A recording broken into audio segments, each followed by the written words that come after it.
Talk about your views on Israel, because you've said they've been so seriously mischaracterized. You're on the advisory board of Jewish Voice for Peace. Right. And I think the Jewish Voice for Peace is a remarkable organization. I'm on the advisory board. I don't agree with them about a lot of things, and I've given them advice that they've chosen not to take. I don't support a boycott of the State of Israel, and I never have. I can go into reasons for that. I can talk about the comments that I've made over the years when asked about the founding of the State of Israel, whether or not I feel that it was the right thing to do or the wrong thing to do, whether it was wise for the Jewish people or not wise. These are really complicated issues. I have never said, and I passionately believe, that the State of Israel exists and should continue to exist and should be defended. I think that there should be a peaceable two-state solution to the crisis in the Middle East. But I think that a policy in the Middle East, in this country, based on right-wing fantasies and theocratic fantasies and scripture-based fantasies of what history and on-the-ground reality is telling us is catastrophic and is going to lead to the destruction of the State of Israel. These people are not defending it. They're not supporting it. They're, in fact, I think, causing a distortion of U.S. policy regarding Israel and a distortion of the internal politics of Israel itself, because they exert a tremendous influence in Israel and support right-wing politicians who I think have led the country into a very dark and dangerous place. And you know, I think at the moment Israel has many, many more serious problems than me, and I think that if people like Jeffrey Weisenfeld were really concerned about the continued existence of Israel, they should take a look at what has happened in the past, going all the way back to 47 and 48. And what actually happened when the State of Israel was founded, and to try and understand the reality that the country faces now, and to understand the realities that the Palestinian people face, because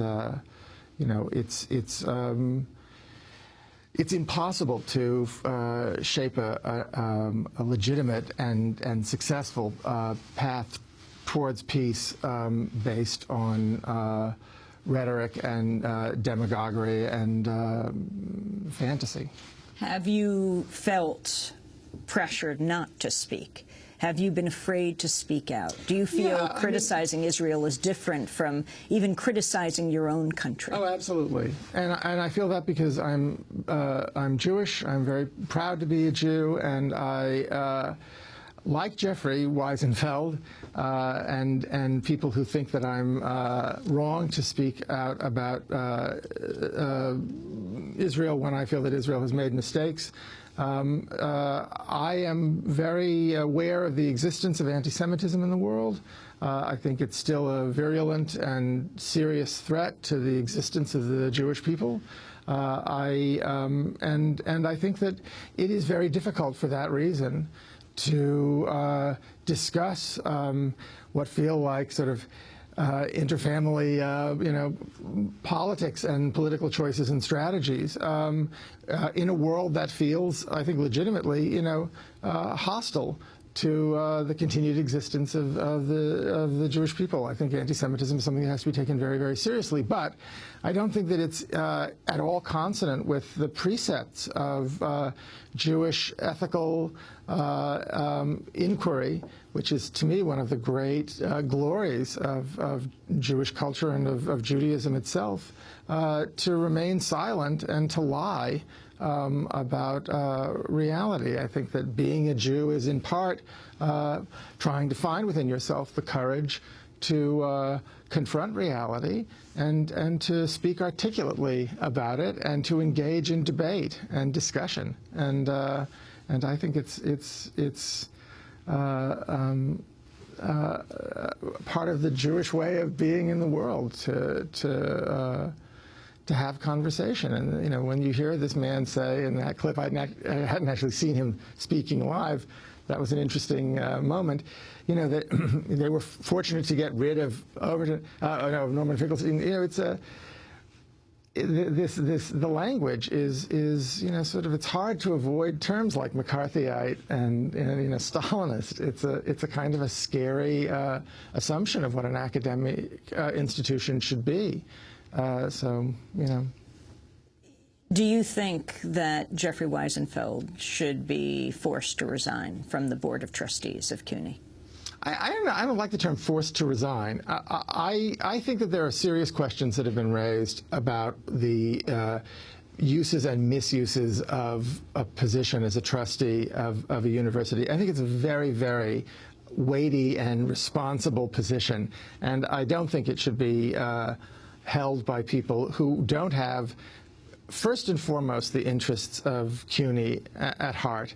And I think that there is evidence from this event and from previous events, including what happened to Mr. Overton, that Wiesenfeld is using his position on the board to create a public platform for airing his political opinions, and also really for speaking, I don't want to, if it's legal, if there's a legal issue or not, defaming people, which is what he's done in the days since. And I think it's up to the CUNY community to decide. I do think that the CUNY community should have a real voice in the constitution of its Board of Trustees. And I think it's regrettable that there is a history, apparently, of this board being completely composed of political appointees, or almost entirely composed of political appointees, who are not people who really have a history of involvement in academia or in the support of academia. And that's, I think, a legitimate thing, a cause for concern. And I hope that this has, this has absolutely sparked a debate about it, and I hope that that debate continues, and I hope it has consequences. Do you think that the CUNY board should issue an apology to you in addition to reversing its decision? I said to the Chancellor, Matt Goldstein, when he called me on Friday, that I would like that. I think I am owed an apology. I don't think I'm ever going to get one from the Board of Trustees, and I decided after reading Benno Schmidt's public statement on the CUNY website, which appeared on Friday after my conversation with Matthew Goldstein, that in lieu of an apology, I would accept what is clearly an admission of error of judgment and a lapse of responsibility on the part of the board in defending open exchange and academic freedom. I don't understand why it's so difficult to express public regret. This has cost me a lot of time and effort. And, unfortunately, I'm sure that there's a part of the Jewish American community and even the Jewish community worldwide that is willing to listen to the things that somebody like Jeffrey Wiesenfeld says and not ask many questions.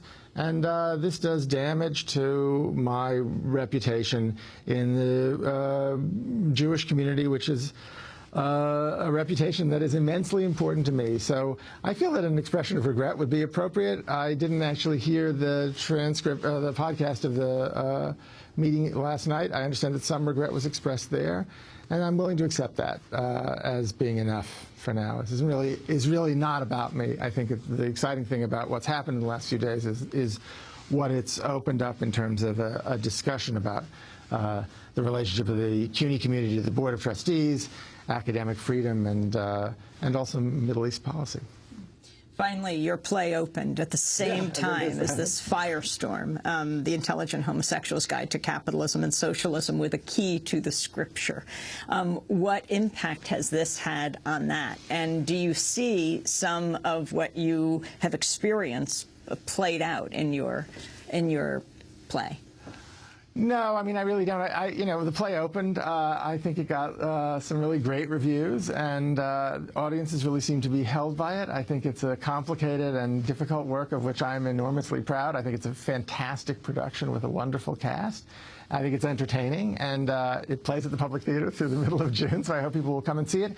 And it's been a very weird experience to be dealing with this stuff. Opening night was Thursday night, which is about the moment that this really blew up in an enormous way, and that was very complicating. But when I got to the Public Theater on opening night, there was a group of people standing outside with picket signs, and as I was approaching, I thought, oh God, no, it's going to be one of those groups, calling me, an anti-Semite or something with those sort of horrible pickets. And I got up, and there were faculty members from various schools at CUNY, political science professors, about 8 or 9 of them. The PSC union. Yes, the PSC union. Barbara Bowen has been so amazing during all of this. And they were there picketing against Weisenfeld and what had happened on the Board of Trustees. And that was a lovely and heartening thing. And since the play deals with labor unions and pickets, it was sort of, there was a certain consonance there. And that union has called for the resignation of Jeffrey Weisenfeld, the Professional Staff Congress union of CUNY. Well, I want to thank you very much. I am so sorry we can't talk further about your play and your work and your career. I know you have to go now, but we want to have you back to talk about that work. Anytime.